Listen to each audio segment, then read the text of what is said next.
হুম হুম। আবার স্ক্রিন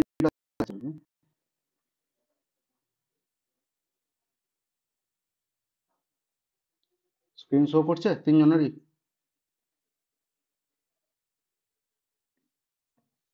আচ্ছা দেখ, এবার এই যে আমরা এখন মানে উপনিষদটা পড়বো, খুবই ভাইটাল, এবং মানে এখান থেকে মানে প্রচুর প্রশ্ন আসে, মানে যে কোনো পরীক্ষার ক্ষেত্রেই হোক প্রশ্ন কিন্তু অনেক কিছুই দেয়। বেশ, তাহলে আমরা এখানে দেখব কঠোপনিষদ প্রথম। তাহলে দেখ, প্রথমে লেখা আছে যে কঠোপনিষদ কৃষ্ণ যজুর্বেদের কট শাখার অন্তর্গত। তাহলে প্রত্যেকটা লাইন কিন্তু আমরা দেখবো, এখান থেকে প্রশ্ন হয় কিন্তু জিজ্ঞাসা প্রথমেই করবে যে কঠোপনিষদ যে রয়েছে সেটা কোন যজুর্বেদে বা কোন বেদের অন্তর্ভুক্ত। তার বলবে কৃষ্ণ যজুর্বেদের অন্তর্ভুক্ত, এবং কট শাখার কিন্তু থেকে নেওয়া হয়েছে। এবং এখানে দুজনের কথোপকথন আমরা পাই, সেটা হচ্ছে নচিকেতা আর যমরাজ। ঠিক আছে, তাহলে এদের কথোপকথনটাকে কেন্দ্র করেই কিন্তু কঠোপনিষদটার কিন্তু মাহাত্ম্য প্রতিষ্ঠিত হয়েছে। এবার বলছে এখানে নচিকেতা এবং যমরাজের কথোপকথন কি হয়েছে, তাহলে মাধ্যমে পরমাত্মা রহস্য ও তার অত্যন্ত সুন্দর প্রাঞ্জলভাবে বর্ণনা করা আছে। তাহলে দেখ, এই পরমাত্মা জিনিসটা কি? পরমাত্মা হচ্ছে যে আমরা যখন মানে এটাই বলা হচ্ছে যে মৃত্যুর পরে আমরা যেখানে লীন হয়ে যাব, আমরা যেটা মানে শীতকালীন যেরকম ঘুম হয় না, যে শীতকালীন ঘুম কতটা আমাদের কাছে আরামদায়ক হয়, সেরকম হচ্ছে পরমাত্মাতে লীন হয়ে যাও সেরকম আনন্দ হোক। এবার শীতকালীন যে ঘুমটা, সেটাতে একটু ঘুম ভেঙে যাচ্ছে, তখন আর সেই এফেক্টটা থাকছে না। কিন্তু একটা জিনিস দেখ যে এটা যখন পার্মানেন্ট পার্মানেন্ট হয়ে যাবে, এক কথায় পার্মানেন্ট মানে হচ্ছে যখন মৃত্যুর পর একবারে লীন হয়ে যাবে, মানে তাহলে তো তার জন্মপ্রাপ্তির কোনো ব্যাপারই থাকলো না, মানে সেটাই তো মোক্ষ আসলে। সেই মোক্ষ প্রাপ্তি যদি কারোর ঘটে যায়, তাহলে কিন্তু তার পরমাত্মার মানে স্বরূপ রচনা হয়। সেই পরমাত্মার জ্ঞানটা কি রকম, মানে মানুষের মৃত্যুর পর সত্যিই কি হয়, সেটাই যমরাজের কাছে নচিকেতা জানতে চেয়েছে। তো সেই জন্য এখানে বলা হচ্ছে যে পরমাত্মা রহস্য এবং তার অত্যন্ত সুন্দর প্রাঞ্জল ভাবে এটা এখানে বর্ণনা করা হয়েছে, যমরাজ কিন্তু এখানে পড়েছে। এবার জিজ্ঞাসা করা হবে এখানে যে এই উপনিষদটা রয়েছে কটা অধ্যায় রয়েছে এখানে, তখন বলে দুটো অধ্যায় রয়েছে, এবং প্রতিটি অধ্যায়ে তিনটে করে বল্লী রয়েছে, এবং প্রত্যেক বলিতে কতগুলো কি শ্লোক আছে এগুলো কিন্তু জিজ্ঞাসা করা হয়। ঠিক আছে, তো সেই জন্য দেখ রয়েছে যে প্রথম অধ্যায়ের প্রথম যে বললি 30টা আছে, 25টা আছে, 17টা আছে, টোটালও জিজ্ঞেস করানোর সময় তো এটা কাউন্ট করে তোরা টোটাল বলে দিতে পারবি। ঠিক আছে, যে কতগুলো টোটাল। আর দ্বিতীয় অধ্যায়ের বললিতে হচ্ছে 15, তারপরে হচ্ছে 18। তাহলে আমাদের যে প্রমুখ সংবাদ পাচ্ছি দুজনের মধ্যে কথোপকথন, সেটা হচ্ছে নচিকেতা এবং জমির পাক। এবং এখানে রথ রূপকের কল্পনা করা হয়েছে।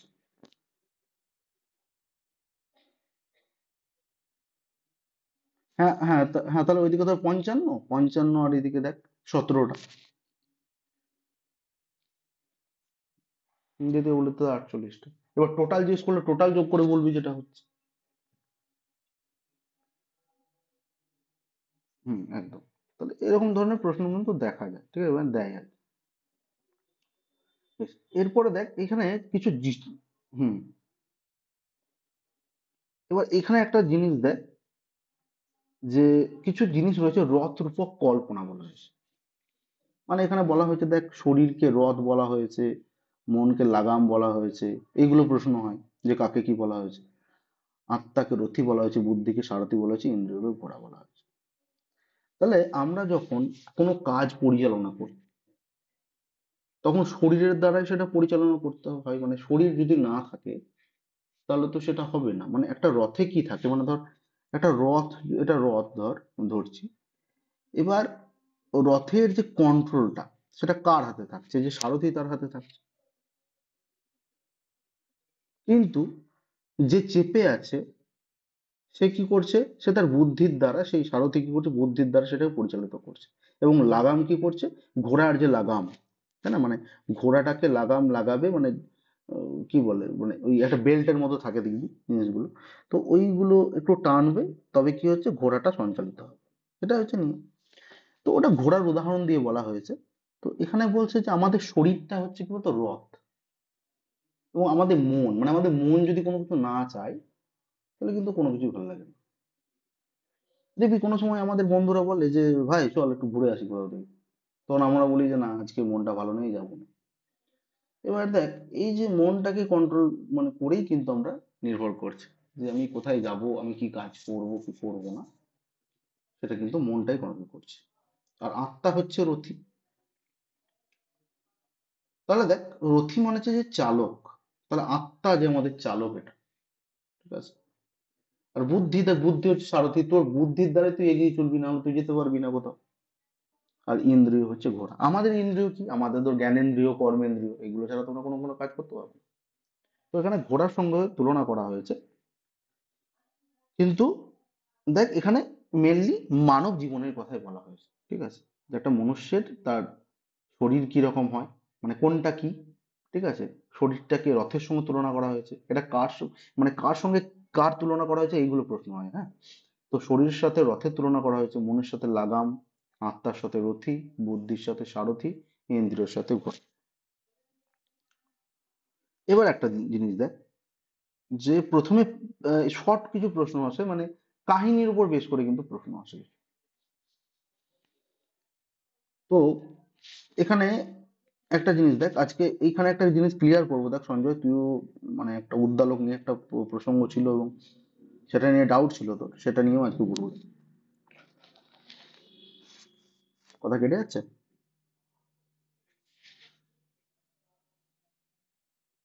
আচ্ছা সঞ্জয়, জয়ন্ত শোনা যাচ্ছে?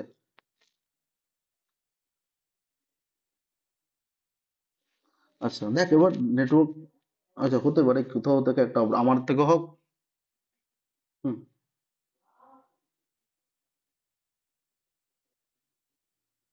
সারথি হচ্ছে বুদ্ধি, মানে তোর মন থাকলেই তুই কি কোনো কাজ করতে পারবি, মানে তুই মানে ডিসিশন নেওয়ার জন্য তো তোর বুদ্ধি থাকা দরকার।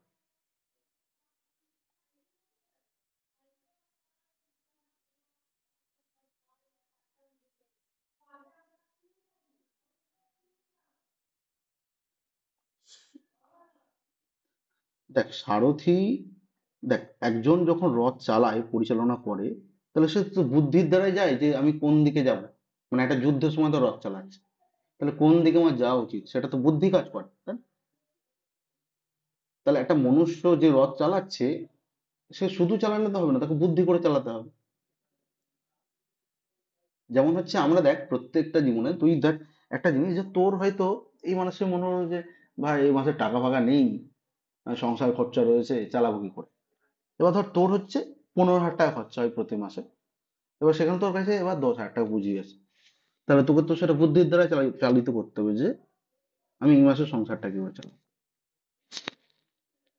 তো এটাই হচ্ছে বুদ্ধির সাথে তুলনা করা হচ্ছে, ঠিক আছে। মানে তোর মধ্যে বুদ্ধি না থাকলে তো কি হবে, তুই কোনো কাজ পরিচালনা করতে পারবি না। মানে তোর মন আছে, দেখ তোর মন আছে কিন্তু বুদ্ধি নেই, তুই কি করে করবি বল? আজকে মন চাইছে তোর দার্জিলিং ঘুরতে যাওয়ার, কিন্তু বুদ্ধি তোকে বলবে যে খাগড়াঘাট স্টেশন থেকে ট্রেন ধরো, তাই না? তো বুদ্ধির কাজ হচ্ছে এটা। Yes. এরপরে দেখ তাহলে কি বলছে, যে বাজস্রবস পুত্রেণ উদ্যালকেন, এই জায়গাটা ভালো করে দেখ, ঠিক আছে। তাহলে বাজস্রবস নামে একজন ঋষি ছিলেন, এবং তার পুত্র হচ্ছে উদ্দালক, ঠিক আছে। তো তিনি কি যজ্ঞ করেছিলেন?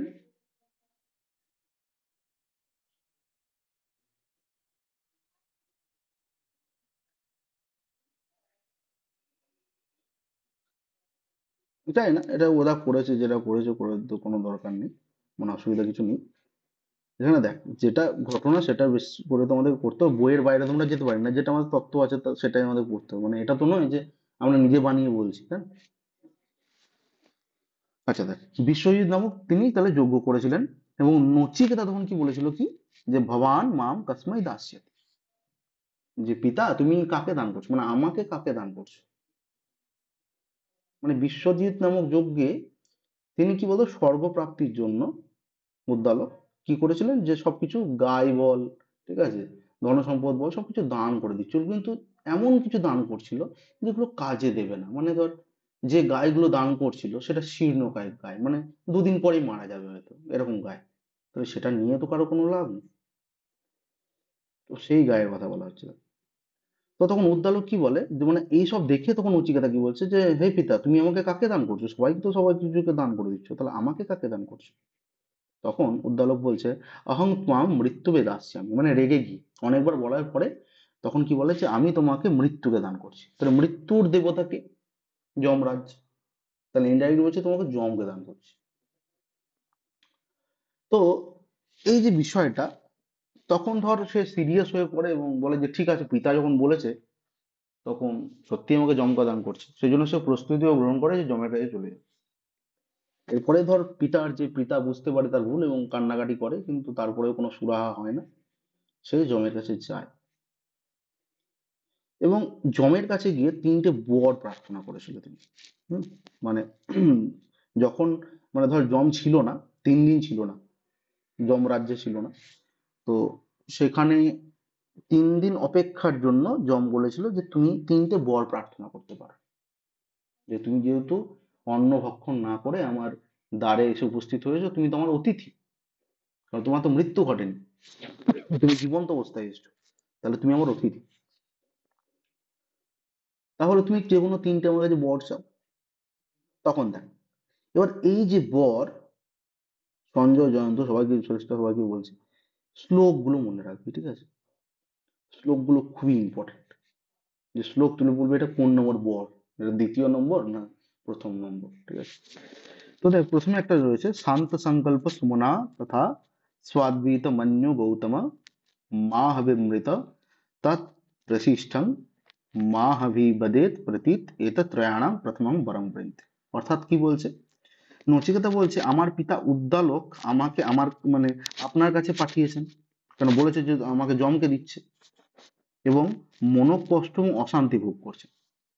মানে পিতা যে আমাকে পাঠিয়ে তার কষ্ট হচ্ছে, মানে যখন বলেছিল যে মৃত্যুকে দান করছি তখন তিনি না ভেবে চিন্তেই বলে ফেলেছেন, কিন্তু এখন কিন্তু কি বলছে, তিনি নিজের মনের মধ্যে অশান্তি ভোগ করছেন এবং সেই অশান্তি যেন নিরসন হয় এবং সে আমার প্রতি প্রীত হন।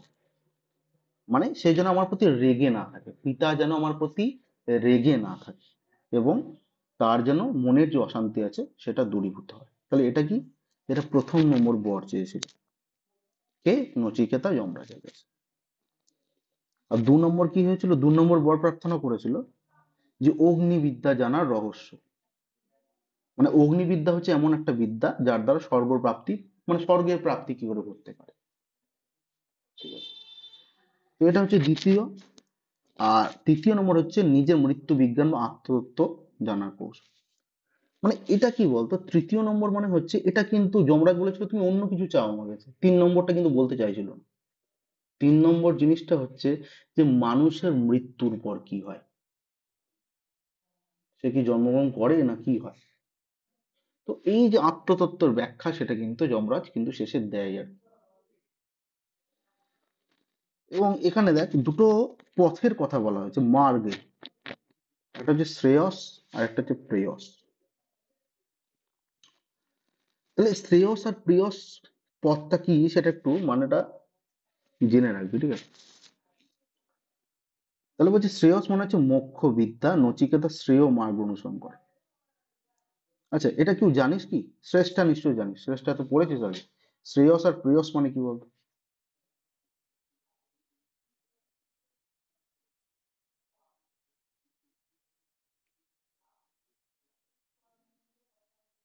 যখন এমএ পড়েছিস তখন তো ছিল এটা।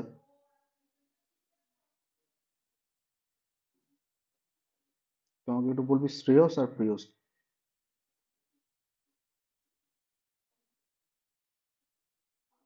শোনা যাচ্ছে তো আমার কথা?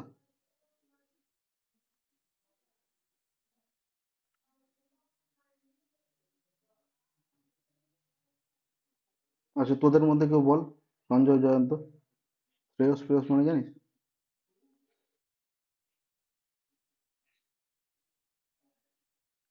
শ্রেয়স মানে শ্রেষ্ঠ বললি, আচ্ছা ঠিক আছে, নিলাম।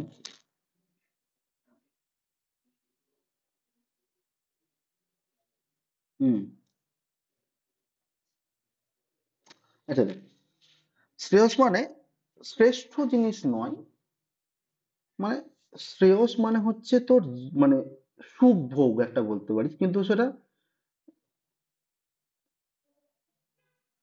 না খারাপ নয়, খারাপ ভালো কিছু নয়। মানে যেটা হচ্ছে শ্রেয়স মানে হচ্ছে কি বলতো, তোর যে জীবনের মানে তোর মোক্ষ প্রাপ্তি, মানে তোর আর জন্ম প্রাপ্তি হবে না, সেটা হচ্ছে শ্রেয়স। তুই আত্মবিদ্যা জেনে গেলি যে কিভাবে আর জন্ম হবে না মানুষের, বা মানুষের মৃত্যু কি হচ্ছে, তো সেই পথটা কিন্তু অনুসরণ করেছিল কে? সেই সুখটা অনুভব করেছিলেন কে? না, নচিকেতা। এবং সেটাই অনুসরণ করেছিল, শ্রেয় মার্গ অনুসরণ করেছিল। আর প্রেয়স মানে কি বলতো, প্রেয়স মানে হচ্ছে যে এই যে তুই ধর এই সাংসারিক জীবনে থাকছিস, মানে প্রত্যেকটা জিনিস ভোগ করছিস, তাই না? মানে আমাদের বাঙালিদের কি হয়, মাছ ছাড়া ভাত যায় না। তো এই যে জাগতিক সুখ, ঠিক আছে, বড় বড় অট্টালিকায় কেউ বাস করছে, তো এই সব জিনিসগুলো হচ্ছে সাংসারিক যে সুখভোগ, সেটা হচ্ছে কি না, সেটা হচ্ছে প্রেয়। কিন্তু শ্রেয়টা হচ্ছে ওটা যেটা হচ্ছে মোক্ষ ফল প্রাপ্তির বিষয়, ঠিক আছে। বেশ, এরপরে দেখ, বলছি প্রথম অধ্যায়ের প্রথম বললি মূলত একটি আখ্যায়িকা, দ্বিতীয় বলি থেকে দার্শনিক তত্ত্ব শুরু হয়েছে। দার্শনিক মানে দেখ, দার্শনিক চিন্তা ভাবনার কথাও বলা হয়েছে, কারণ এটা তো একটা দর্শনেরই ভাব, তো সেই জন্য কিন্তু দার্শনিক চিন্তা এখানে প্রতিফলিত হয়েছে। এবং নচিকেতা যমরাজের কথোপকথনের দ্বারাই কিন্তু উপনিষদটা আমরা শেষ দেখতে পাই। এরপরে দেখ, যে সাক্ষাৎ ব্রহ্মজ্ঞান লাভ করার আগে মানুষ যে যজ্ঞ বা ঈশ্বরের উপাসনা করে, তা যদি কেবল একটি সামাজিক আচার রূপে না করে শ্রদ্ধার সাথে সম্পন্ন করে, তাহলে তাতে তার চিত্তশুদ্ধি হৃদয়ে ভাগবত বা সঞ্চারিত হওয়া সে ব্রহ্মজ্ঞান লাভের উপযুক্ত হতে পারে। ঠিক আছে, এরপরে দেখ, এটা আমি শর্টকাট একটু বলছি। দেখ, আমাদের সাক্ষাৎ ব্রহ্ম লাভ করা কখনো সম্ভব না। আমরা ডাইরেক্ট কিন্তু ব্রহ্মকে লাভ করতে পারি না, কোনোদিনই পারবো না। কিন্তু আমরা ব্রহ্মকে তার কিভাবে লাভ করতে পারি, যে আমরা যজ্ঞ বিধি করতে পারি। কারণ যজ্ঞের দ্বারা যদি আমরা ঈশ্বরকে সন্তুষ্ট করতে পারি, তখন তার মার্গটা যে মানে যে রাস্তাটা, সেটা ধীরে ধীরে আমাদের কাছে আসান হয়েছে। তো এটাই হচ্ছে মূলত কি সেই ব্রহ্মজ্ঞানের মূল বিষয়। এবং দেখবি এখানে বলা হয়েছে আত্মতত্ত্বকে সকল বেদ ওমকার মনে করে। এই যে পরমাত্মার বিষয়ে দেখবি কোনো কোনো পুজোর আগে, যে কোনো পুজোর আগে ওমকারটা বেঁধে ওমকার বলতে হয়। কারণ ওমকার হচ্ছে শ্রেষ্ঠত্বের শিরোপা এখানে মানে পেয়েছে, যে দেবতাদের উপরে যে যে হচ্ছে তিনি হচ্ছে পরমাত্মা, এবং তাকে ওমকারের দ্বারা কি করা হয়, অভিহিত করা হয়। বেশ, এবার দেখ সঞ্জয়, একটা জিনিস, নচিকেতার পিতা দেখ, এইখানটাতে কিন্তু গন্ডগোল যেন না হয়। নচিকেতার বলছে তার পিতার নাম হচ্ছে বাজশ্রবা ঋষি, ঠিক আছে, ভালো করে দেখ, নচিকেতার পিতার নাম হচ্ছে বাজশ্রবা ঋষি এবং তারই অপর নাম হচ্ছে উদ্দালক। এটা যেন না ভুলে যাস। আর ধর্ম মূর্তি প্রযুক্ত হয়েছে এখানে কি, ধর্মের প্রতীক রূপে যমরাজকে বলা হয়েছে। উদ্দালক ঋষি কার পুত্র, যদি বলি উদ্দালক কার পুত্র, তাহলে হচ্ছে মহর্ষি অরুণ, ঠিক আছে। তাহলে অনেকে এটা ভুলে যায়, অনেকে বলে যে বাজশ্রবা হচ্ছে মানে উদ্দালকের পিতা, কিন্তু নয়, উদ্দালক আর বাজশ্রবা একই নাম, মানে তাদের দুটো মানে একজন আমাদের যেমন ডাক নাম থাকে, ওদেরও সেরকম নাম, ঠিক আছে। এবং তার পিতার নাম, উদ্দালকের পিতার নাম হচ্ছে কি, যে অরুণ, ঠিক আছে। এবং উদ্দালক ঋষি যজ্ঞ করেছিলেন, বিশ্বজিৎ নামক যজ্ঞ করেছিলেন, এটা জিজ্ঞেস করে কি যজ্ঞ করেছিলেন। এবং তিনি গৌতম বংশীয় ছিলেন। এই উপনিষদে ওমকার দ্বারা কাকে বোঝা যাচ্ছে, ব্রহ্ম আর পরব্রহ্মের স্বরূপকে এখানে তুলনা করা হয়েছে। এবং প্রাচীন মানে এখানে আর একটা দেখ, পদ যদি বলে পদ্যোপনিষদ কাকে বলা হয়, মানে যদি বলে প্রাচীন পদ্যোপনিষদ কাকে বলা হয়, তাও আমরা কঠোপনিষদকে বলবো। যদি পদ্যোপনিষদ বলা হয়, তাও কিন্তু কঠোপনিষদকে অভিহিত করা হয়। এবং দেখ, কঠোপনিষদ অনুসারে মহৎ অব্যক্তম, মানে অব্যক্ত মানে কি, যাকে ব্যক্ত করা যায় না। তাহলে এই যে পরমাত্মাকে ব্যক্ত করা যায় না, তিনি হচ্ছেন মহান। মহৎ মানে হচ্ছে তিনি হচ্ছে মহান, তাকে আমরা ব্যক্ত করি, মানে তাকে পরিভাষিত করা যায় না।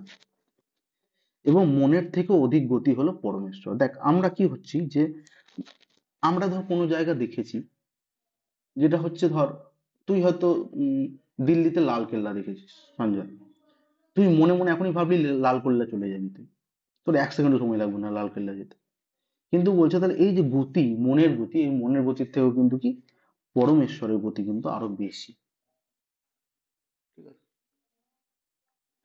এবার দেখ এখান থেকে যে ইম্পর্টেন্ট গুলো রয়েছে সেটা হচ্ছে কিছু শ্লোক, ঠিক আছে, কিছু লাইন, কিছু পংক্তি।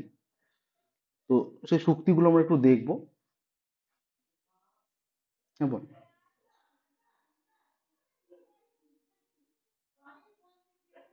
দেখ কাহিনী বিষয়বস্তু এইখান থেকে যে নেট বিষয়ক প্রশ্ন আসে কিন্তু এইরকম ভাবেই আসে, ঠিক আছে।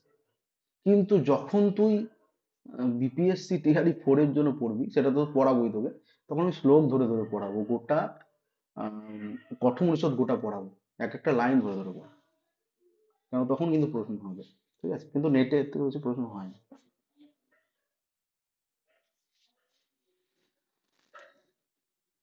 মোটামুটি একটা ধর আংশিক ধারণা দিয়েছি। এবার আমি ক্লাসটা বলে দেবো তোকে 3-4 দিনের মধ্যে যে ওই ক্লাসটা কবে শুরু করব, তখন এগুলো ডিটেইলিং করে দেবো। আর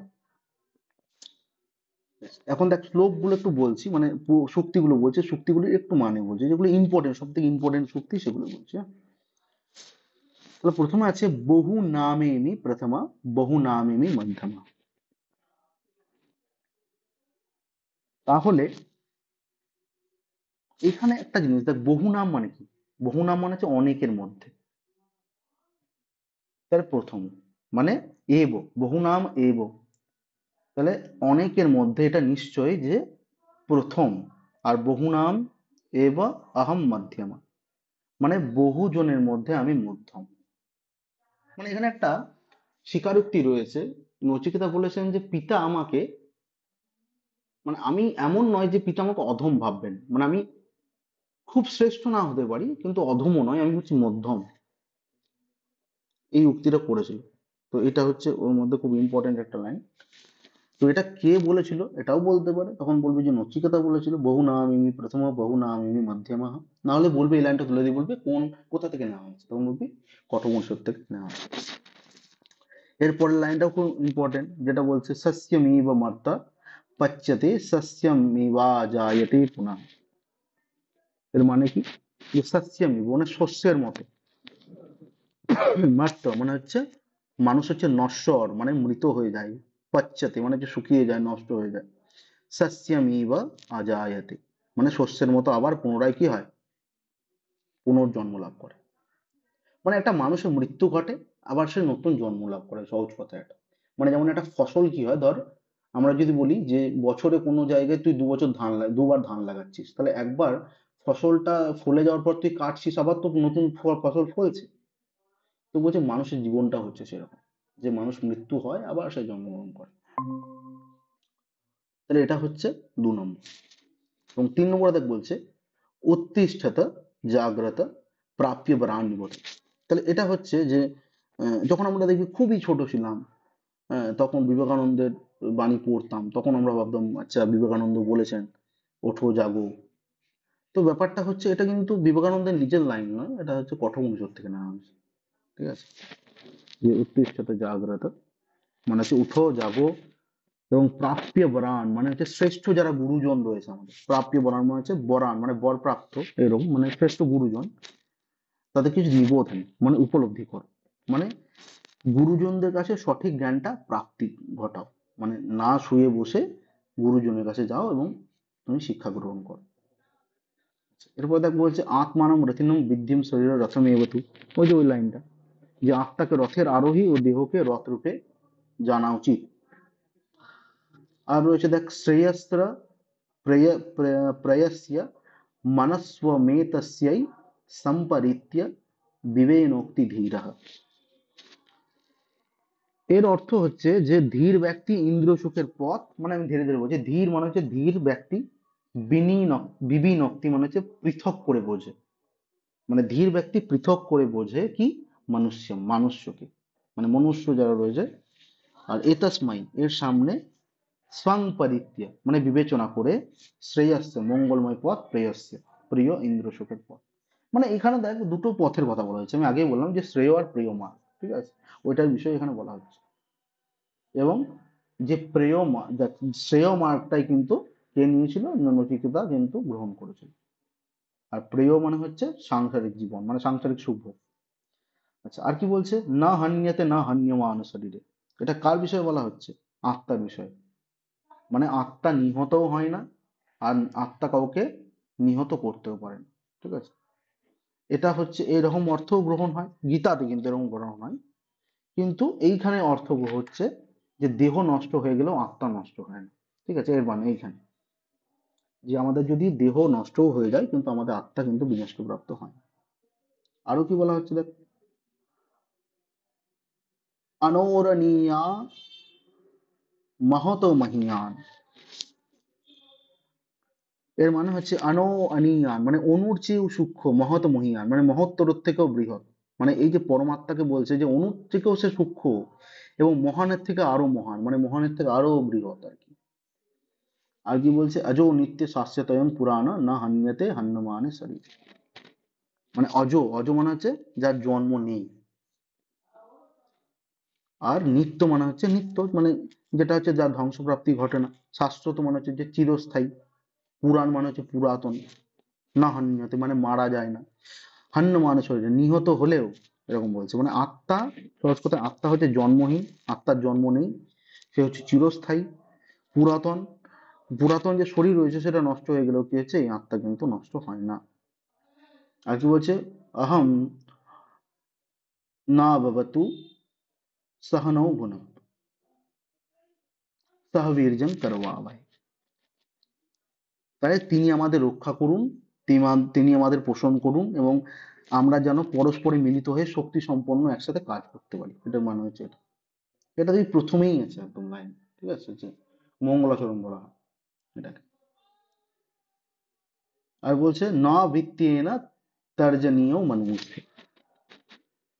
এর মানে হচ্ছে ন মানে হচ্ছে নয়, ভিত্তি মানে হচ্ছে ধন সম্পর্কিত, তর্জনীয় মানে ভয় দেখানো উচিত, মনুষ্য মানে হচ্ছে মানুষকে, মানে মানুষকে ধন দিয়ে ভয় দেখানো উচিত নয়, মানে টাকা পয়সার কিন্তু দেখিয়ে মানুষকে কিন্তু কোনো কিছু প্রবিষ্ট করা উচিত নয়, এবং কোনো মনুষ্যের মানে অর্থ লোভে যাওয়াটা উচিত নয়।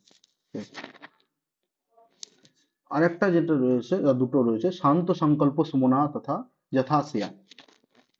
শান্ত সংকল্প মানে হচ্ছে শান্ত সংকল্প যুক্ত, সুমনা মানে হচ্ছে শুভ মন, মানে সঠিক যে মনের যে কাজ হচ্ছে, যথাসিয়া যেন হয়, মানে লোকে যেন শান্ত সংকল্প এবং শুভ মনা হয়, মানে তার মনটা যেন চঞ্চল না থাকে, ঠিক আছে। মানে এখানে পিতা সম্পর্কে বলা হয়েছিল তখন, যে আমার পিতা যেন আমার প্রতি প্রীত হন, মানে যেন রেগে না থাকেন, তার মনটা যেন শান্ত হয়, তিনি যেন অশান্তিতে না ভোগেন।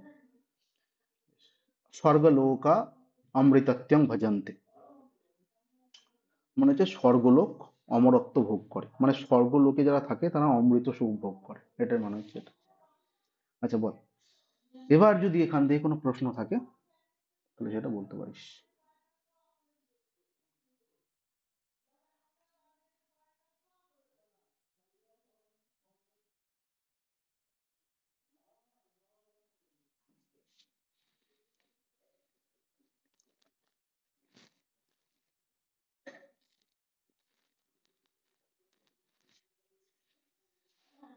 যদি কোনো অসুবিধা থাকে বলবি, তারপর আমি পরেরটা দেবো, হ্যাঁ জয়ন্ত বল। হুম হুম। হ্যাঁ হ্যাঁ হ্যাঁ।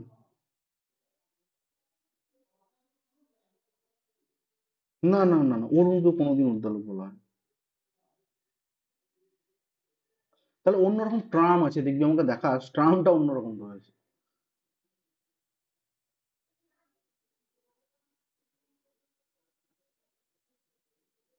আচ্ছা দেখ, যদি আর একটা জিনিস বলি, যদি আরণিক বলে তাহলে কিন্তু বলা যেতে পারে, অরুণী নয়। আচ্ছা। হুম। হুম। হুম। হুম।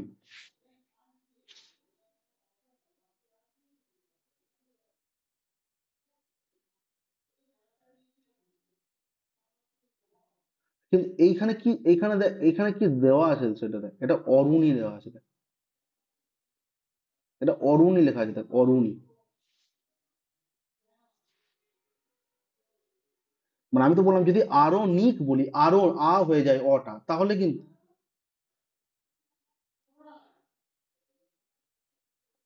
আচ্ছা, তাহলে হয়তো কোনো রকম মিস্টেক করেছে বা কোনো কিছু, আমি একবার দেখতে হবে ওটা। কিন্তু যেটা আমি এতদিন যা পড়েছি বইয়ে বা গিয়ে বল, সেটা কিন্তু এটার উপরেই বেশ করেই হয়, মানে এটাই দেখেছি। ঠিক আছে, এবং যেগুলো প্রশ্নগুলোও আসে এরকম ভাবে বেশ করেই আসে। ঠিক আছে, তুই যদি একবার বাস আমাকে একবার মানে ইয়েটা ওই পিডিএফটা আমাকে পাঠাস, মানে যদি এগুলো ছবি তুলে পাঠাস যদি পাস, ঠিক আছে, তাহলে ওটা আমি দেখবো যে কি বলছে আমার। ঠিক আছে,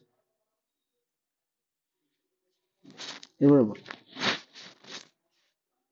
তাহলে এই পরের উপনিষদটা যাচ্ছি।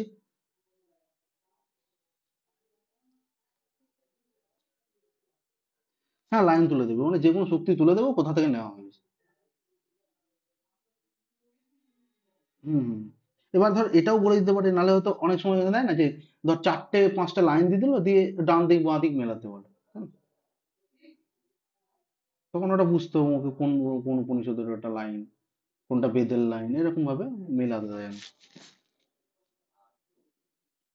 এবার দেখ লাইনগুলো যেন আমাদের দেখে মনে হয়, যেন মনে থাকে যে এইখান থেকে নেওয়া হয়েছে। তুই অর্থগুলো না জানলেও হবে কিন্তু, আমি বলার জন্য বলে দিলাম অর্থগুলো, কারণ অর্থগুলো পড়লে কি বলতো একটা তাও মনে হয় যে না পড়েছি। আর না হলে ধর একবার করে লাইন পড়লে না ভুলে যাবে। তো সেই জন্য অর্থগুলো একটু বললাম। এবার দেখ হুম হুম হুম, গীতাতেও আছে, গীতাতেও আছে। এবং সেই জন্যই বলা হয় যে তুই যদি গীতার 700টা শ্লোক পড়িস তাহলে দেখবি উপনিষদের সবকিছুই পড়া হয়ে যায়।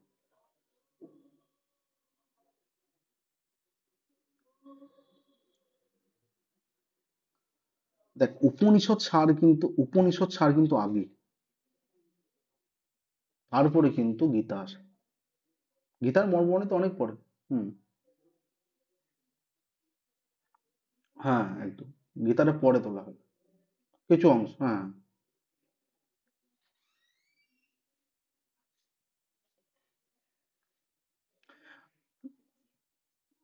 যেমন হচ্ছে সাংখ্যযোগ পড়বি, ঠিক আছে, সাংখ্যযোগে দেখবি আত্মার বিষয়ে কিন্তু বলা হয়।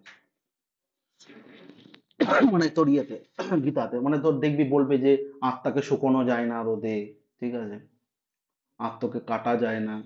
আবার এখানে একটা লাইন, বিশেষ লাইনও বলা হয়েছে গীতাতে যে না আত্মা তোকে মারতে পারে না তুই আত্মাকে মারতে পারিস। এরকম বিষয় দেওয়া আছে অনেক কিছু। হুম হুম হ্যাঁ হুম হুম।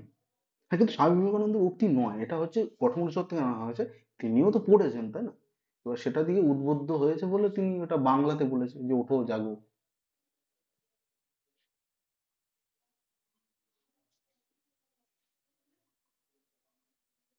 হুম,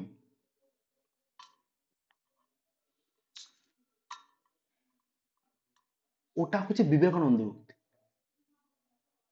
বিবেকানন্দ ওইটুকু লাইনটা চেঞ্জ করে দিয়েছে, বুঝতে পারলি। কিন্তু এইখানের লাইনটা কিন্তু ওরকম মানে নয়, মানে ওঠো জাগো ঠিক আছে, কিন্তু এর পরের লাইনটা বলছে যে তুমি যারা তোর মানে সঠিক জ্ঞান দাতা যারা রয়েছে, মানে বরান মানে হচ্ছে বড় প্রাপ্ত, মানে হচ্ছে কাদের বড় প্রাপ্ত, না যারা ঈশ্বরের ভরপুর্ত বলা হয়, যারা গুরু মানুষ মানে গুরু আর কি, মনি ঋষিরা রয়েছে, তো তারা তো ঈশ্বরের দূত স্বরূপ। তো তাদের কাছে গিয়ে তুমি জ্ঞান অর্জন করো। ঠিক আছে, এটার মানে বলে এটা কিন্তু নিবোধত কথা অর্থ হচ্ছে যে তুমি ধর মানে ওখানে গিয়ে বোঝাচ্ছে, ঠিক আছে, বুঝতে পারলি। হ্যাঁ, সমীপে গিয়ে আর কি। আবার দেখ এবার দেখ একটা জিনিস দেখ, নিবোধত, এবার বোধত মানের কথা অর্থ কি, বোধ জাগ্রত করা একদিকে আবার, আর সঠিক আবার নিবোধত করলে হবে সঠিক জ্ঞান প্রাপ্তি করো, মানে কাছে না গেলে তো তুই সঠিক জ্ঞান প্রাপ্তও করতে পারবি না। তোর যে বোধটা, তোর ধর সঠিক বোধ নেই, তো সেই গুরুর কাছে গিয়ে তোকে কিন্তু বোধটা জাগ্রত করতে হবে। যেমন হচ্ছে ধর আমি বললাম যে তুই হয়তো পুকুরে সাঁতার কাটতে জানিস, কিন্তু যারা ট্রেনার রয়েছে তারা তো আরো কিছু দেখবি তোকে টিপস দেবে যেগুলো তোর ক্ষেত্রে আরো সহজ হয়ে যাবে সেই বিষয়টা। সেরকম হচ্ছে গুরুও কি হচ্ছে আমাদের যে এলোমেলো মনগুলোকে তারা কি করে যে সঠিক পথে পরিচালনা করার চেষ্টা করে।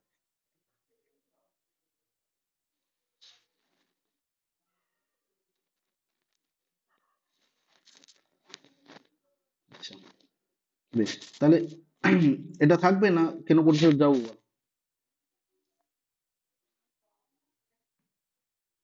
এতটুকু থাকবে? বেশ, তাহলে এখান থেকে কিছু। আচ্ছা, সে কেন পরিষদটাও ছোটই আছে, দেখ, খুব একটা বড় কিছু নেই।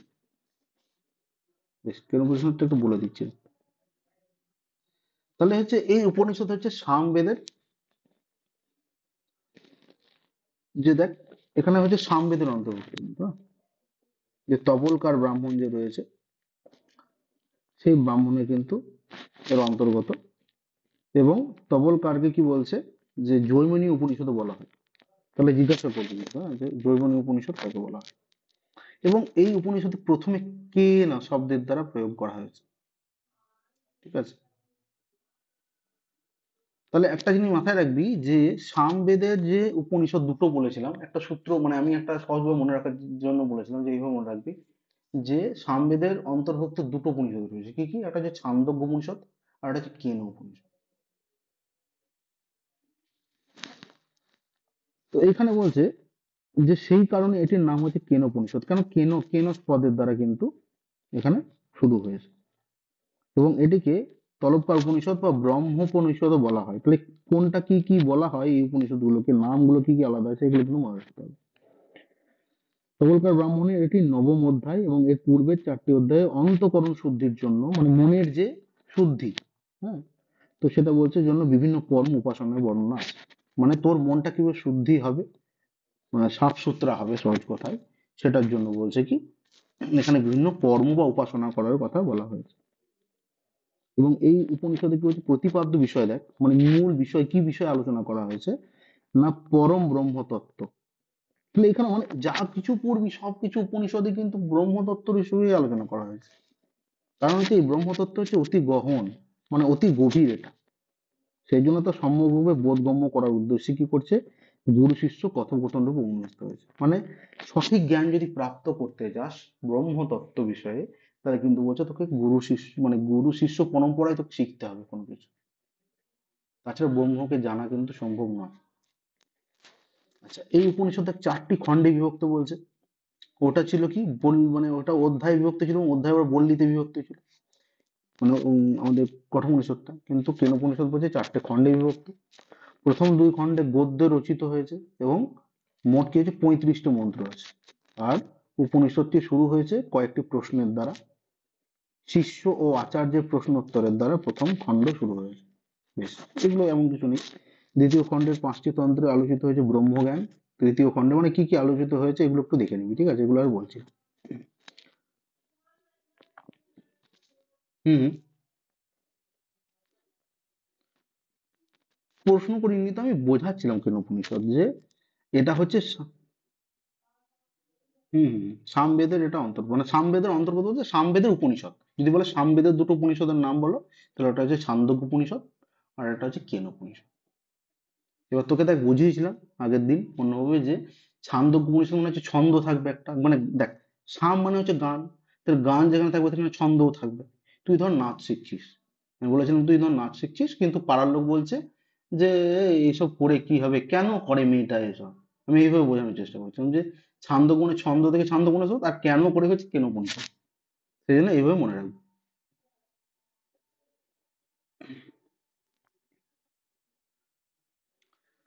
না, এখানে বেদের কথা আসছে না তো, এখানে উপনিষদের কথা আসছে। মানে বেদের তো শেষাংশ যেটা সেই বিষয়ে কথা আসছে, মূল বেদ তো ওখানে আসছে না। হ্যাঁ, ছান্দোগ্য উপনিষদের তো অনেকই নাম আছে। কারণ হচ্ছে দেখ এটা আবার কোনো কোনো ব্রাহ্মণের অন্তর্ভুক্তি পুরো। ছান্দোক্য উপনিষদ যখন পড়াবো দেখবি তখন এটা আর ডিটেলিং করবো, তখন এটা বুঝতে পারবি আর। কিন্তু এখন বলেছিলাম আপাতত মনে রাখবি যে ছান্দোক্য উপনিষদ হচ্ছে যে ওইভাবে মানে কোন বেদের উপনিষদ এটা জিজ্ঞেস যদি করে তাহলে কিন্তু ওইভাবে মনে রাখার চেষ্টা করবি, ঠিক আছে? আচ্ছা, এবার দেখ এখানে যে খণ্ডে বিভক্ত রয়েছে এগুলো একটু দেখে নিবি, ঠিক আছে? কতগুলো মন্ত্র আছে, কতগুলো আছে। আর এখান থেকে যেগুলো প্রশ্ন মেনলি দেয় যে ব্রহ্ম বিচার 4 নম্বর পাদে মানে 4টে জিনিস বলা হয়েছে। তপস্যার বিষয় বলা হয়েছে দম, কর্ম আর বেদাঙ্গ, এই বিষয় নিয়ে আলোচনা হয়েছে। এবং সব থেকে বড় কথা এইটা খুব দিয়ে দেয় যে উমা হৈমবতী আখ্যান কোথায় দেখতে পাওয়া যায়, ঠিক আছে? এই প্রশ্ন প্রায়ই দেয়। তো তখন বলবি কিন্তু কেন পঞ্চম। তো তৃতীয় চতুর্থ অধ্যায় হিমালয় পুত্রী উমার কিন্তু আখ্যান এখানে বর্ণিত হয়েছে। তারপর ধর শ্লোকগুলো পড়বি আর কি, শ্লোক যেগুলো আছে ওং কেন শীতং প্রতীপ শীতং মন কেন প্রাণ, এগুলো লাইন তুলে দেয়, ঠিক আছে? তো এইগুলো থেকে যদি হয় তাহলে কিন্তু মোটামুটি এই ধরনের প্রশ্নই আসবে, আর কিন্তু ডিটেল বেশি আসবে না। কারণ বেশি কোশ্চেন দেখ কোথা থেকে আসে, মানে আমি এই জন্য এত ডিটেলিং করছি না। বৃহদারণ্যক উপনিষদ থেকে ডিটেল প্রশ্ন জিজ্ঞেস করে, মানে কিছুটা জিজ্ঞেস করে, বা কঠোপনিষদ থেকে জিজ্ঞেস করে, আর ঈশোপনিষদ থেকে জিজ্ঞেস করে, আর বাকিগুলো থেকে এত ডিটেল মোটেই জিজ্ঞেস করে না। একদম উপর উপর থেকে প্রশ্ন। কারণ হচ্ছে ডিটেল এই কারণেই করে বাকি যেগুলো উপনিষদ বললাম, কারণ ওইগুলো দেখবি বড় বড় আকারেও কিন্তু বিভিন্ন মানে পরীক্ষার সিলেবাস হিসেবে কিন্তু আছে, সেই জন্য কিন্তু ওটা জিজ্ঞাসা করে, ঠিক আছে? আচ্ছা, তাহলে এই যে আহ, এতটা রয়েছে, যে দেখ কি কি বলা হয়েছে, যে এখানে 4টি প্রশ্ন করা হয়েছে।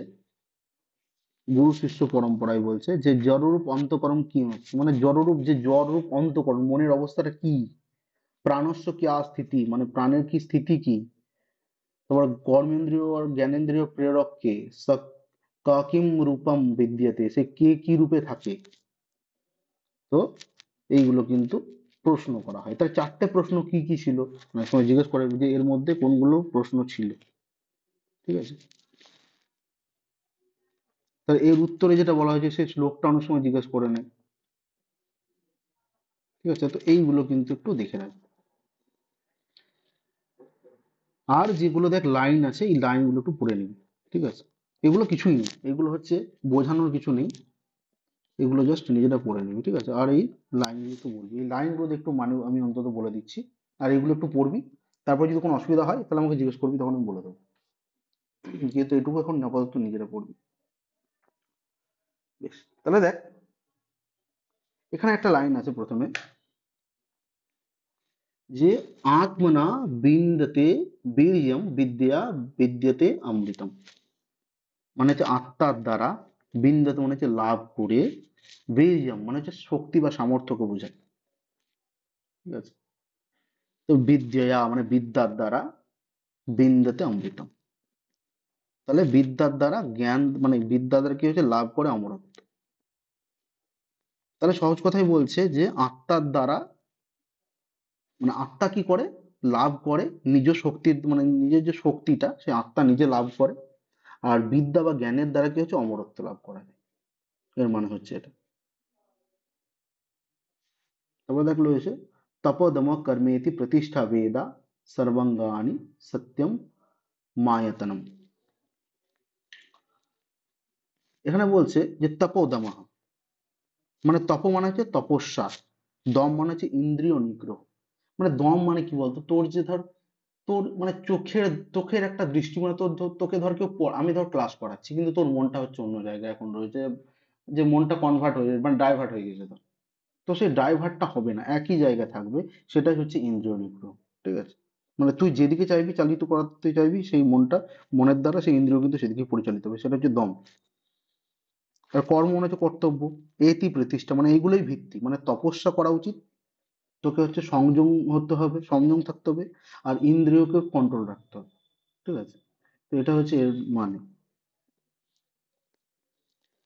আচ্ছা, আর বেদা বেদা সর্বাঙ্গানি মানে হচ্ছে বেদ বা সমস্ত অঙ্গ সমূহ কি হচ্ছে সত্যম আয়তন মানে সত্যের আশ্রয়, সত্যের ভিত্তি। এই বেদ সমূহ, দেখ আমাদের সত্য, আমাদের কাছে তো উপায় থাকে না, মানে বেদকেই আমরা মানতে হয় যে বেদে যা বলা হয়েছে সেগুলোকে আমাদের সত্যি মেনে চলতে হয়, যে হ্যাঁ বেদে যে শাস্ত্রগুলো আর আছে সেগুলোই সত্যি।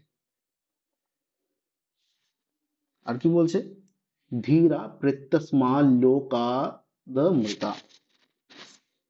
তা ধীরা মানে হচ্ছে, মানে যারা জ্ঞানী ব্যক্তি, যারা বিচক্ষণ ব্যক্তি, যারা ধীর মানে ধীর স্থির মানে ভেবে চিন্তে কাজ করে।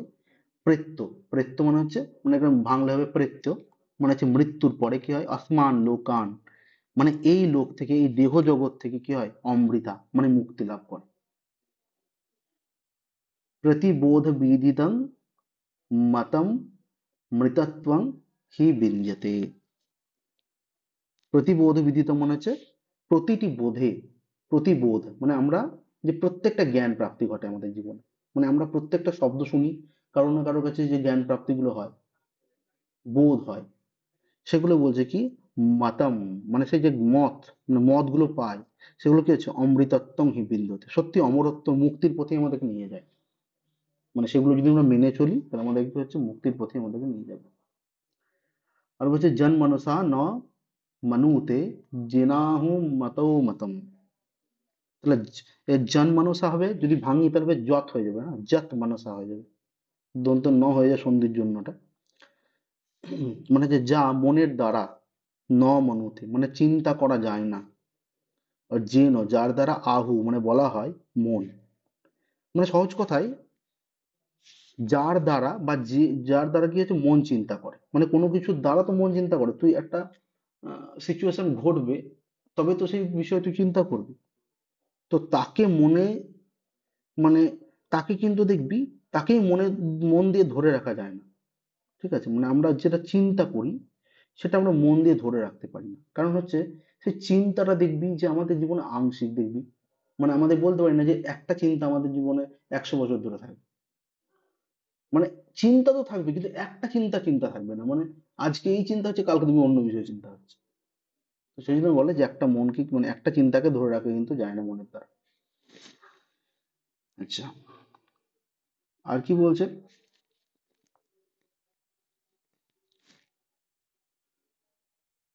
अविज्ञातम विज्ञानतां विज्ञानं विज्ञात विज्ञानम বিজানতা। এর মানে হচ্ছে যে অবিজ্ঞান মানে হচ্ছে অজ্ঞাত বা অচেনা, আর বিজানাতম মানে হচ্ছে যা, মানে যারা জানে তাদের কাছে, বিজ্ঞানম মানে জানা উপলব্ধ, মানে এটা যদি সহজভাবে বলি, যে যারা ভাবে জানে, যারা ভাবে আমি এই বিষয়ে জানি, তাদের কাছে তা অজ্ঞাত, আর সত্য জ্ঞানীদের কাছে তা নিজে থেকেই জানে।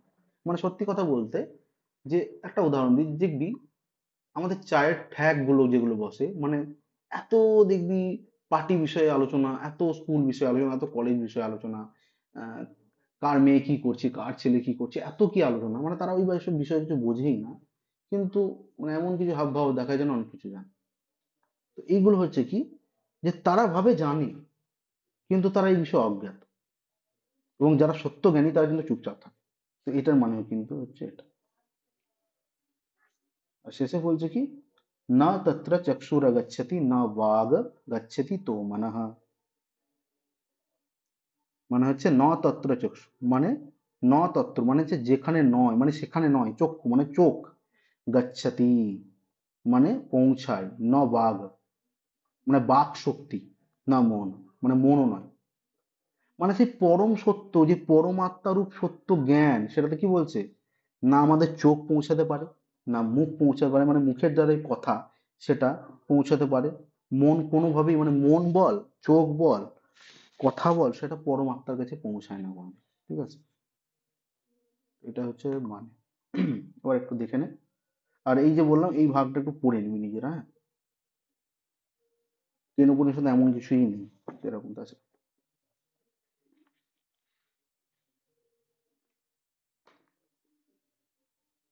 এটা একটু দেখে নে, তারপরে আমি এক দুটো প্রশ্ন করবো, ঠিক আছে।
আচ্ছা, কারো কোনো প্রশ্ন আছে?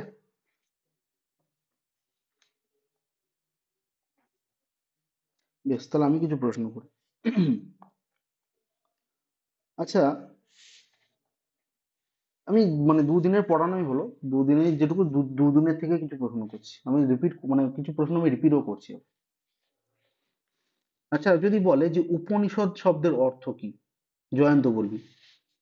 মহাবিদ্যা, আত্মবিদ্যা, সংসর্গবিদ্যা না অগ্নিবিদ্যা?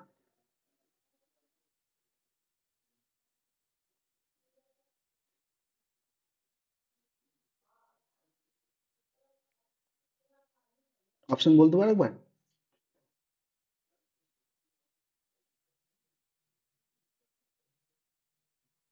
আবার বলছি, উপনিষদের অর্থ কি, মানে উপনিষদ যে শব্দ রয়েছে তার অর্থ কি? মহাবিদ্যা, আত্মবিদ্যা, সংসর্গবিদ্যা না অগ্নিবিদ্যা?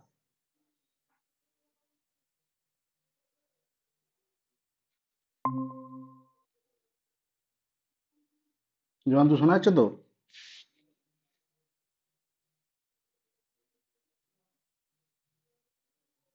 আচ্ছা, সঞ্জয় বল। জয়ন্ত শোনা যাচ্ছে? আচ্ছা, আমাকে বল যে উপনিষদ শব্দের অর্থ কি, মহাবিদ্যা, আত্মবিদ্যা, সংসর্গবিদ্যা না অগ্নিবিদ্যা?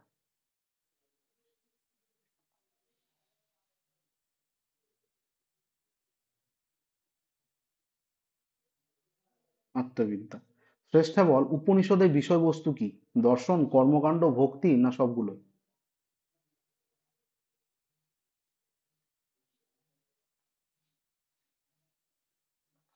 দর্শন। সঞ্জয় বল, উপনিষদ শব্দে কি ধাতু আছে, সৎ ধাতু, গম ধাতু, পর ধাতু না পা ধাতু?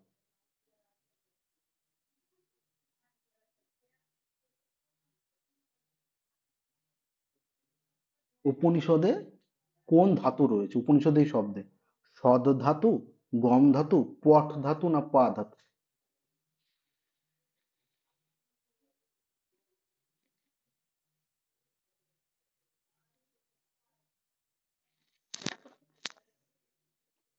তা কোনটা হবে সেটা জিজ্ঞেস করছে। পা ধাতু, উপনিষদ সদ আছে রে, উপনিষদ। উপপূর্বক নি পূর্বক সদ যুক্ত কি প্রত্যয়। ঠিক আছে। আচ্ছা, জয়ন্ত বল। হুম, বেশ। জয়ন্ত প্রশ্ন বল, যে ঈশোপনিষদ যেটা রয়েছে সেটা কোন বেদের অন্তর্ভুক্ত?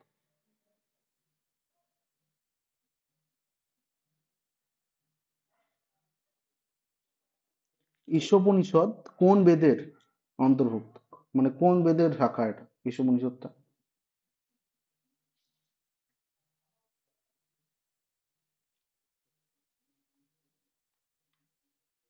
অপশন দিচ্ছি না, সহজ প্রশ্ন বলে অপশন দিচ্ছি।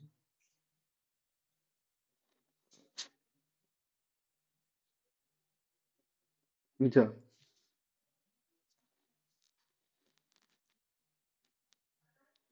যজুর্বেদ তো অবশ্যই, যজুর্বেদ দুটো ভাগ আছে আবার।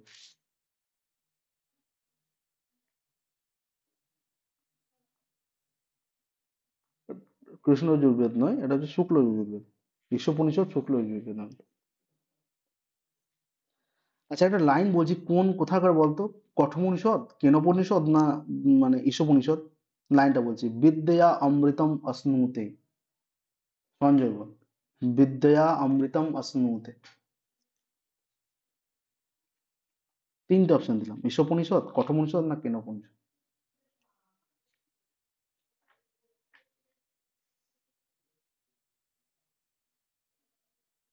আচ্ছা, তুই বলছিস কঠোপনিষদ। সঞ্জয় বল, কোন উপনিষদ?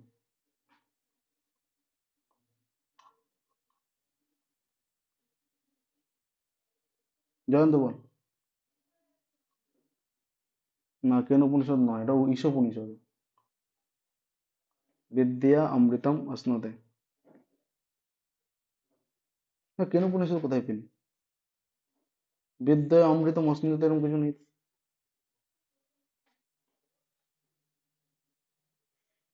আচ্ছা, এরপরে বল, শ্রেষ্ঠা বল, ঈশোপনিষদে কতগুলি মন্ত্র আছে?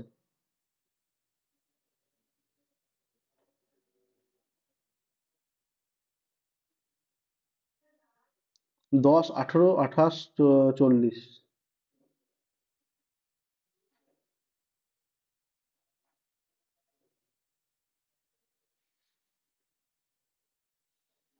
আচ্ছা, জয়ন্ত বল।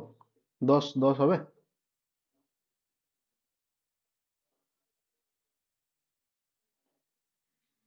জয়ন্ত বল। 18টা হবে। এবং এটা হচ্ছে সব থেকে ছোট পরিসর, ঠিক আছে। বেশ। এবার একটা সঞ্জয় বলতো। সঞ্জয়, শুনতে পাচ্ছিস তো? একটা প্রশ্ন করছি, রথ রূপকং কুত্র বিদ্যতে, মানে রথ রূপক এটা কোথায় পাওয়া যায়? কঠোপনিষদ, কেনোপনিষদ, ঈশোপনিষদ, না মানে ছান্দোগ্য উপনিষদ?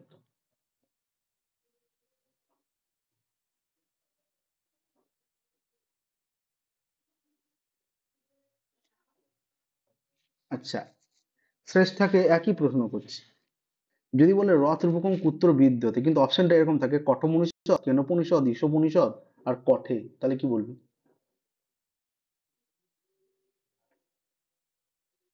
কঠে। কঠে। হুম। উত্তর কি কঠে বলছিস? হ্যাঁ, তখন কিন্তু কেন কটটা হচ্ছে শাখা, ঠিক আছে, মানে কঠোপনিষদের থেকে হয়েছে, কিন্তু কঠোপনিষদের কট শাখা থেকে নেওয়া হয়েছে। প্রশ্ন অনেক সময় দিয়ে দেয়, দুটো অপশনই দিয়ে দেবে। হুম। তখন দুটো অপশনে দিয়ে দেয়, তখন কিন্তু কাঠে বলতে হবে, কঠোপনিষদ বললে তখন কিন্তু কেটে দেবে। আচ্ছা। জয়ন্ত বল যে কঠোপনিষদের কতগুলো অধ্যায় রয়েছে? 2, 3, 4, 6? 4টে রয়েছে। সঞ্জয় ঠিক বলছে? কঠোপনিষদে কতগুলো অধ্যায় রয়েছে? ও বলছে 4টে বলছে। ঠিক বলছে?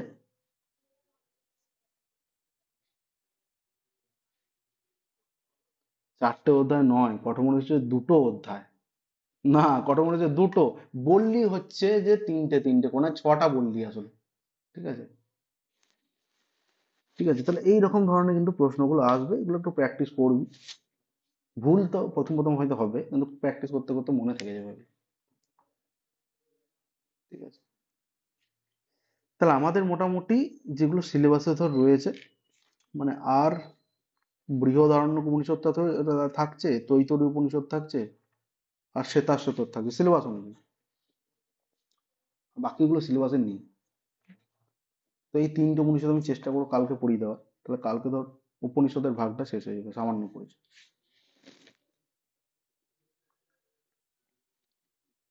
ঠিক আছে, তাহলে মোটামুটি আজকে এইটুকু থাকছে।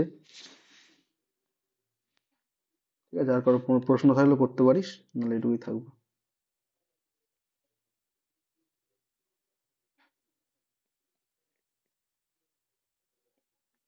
আর সঞ্জয়, ওই একটা এসএমএস আমার কাছে এসছে যে এস্টেটের যেটা অ্যান্সার কি মানে জারি হয়েছে এরকম এসছে, ঠিক আছে, আমি একবার খুলে দেখছি লিঙ্কটা, যদি খোলে ভালো, তাহলে তোকে আমি জানাচ্ছি বল। ঠিক আছে, বেশ। তাহলে এইটুকু থাকলো আজকে ক্লাস। ঠিক আছে। কালকে তো একই টাইমে, একই টাইম।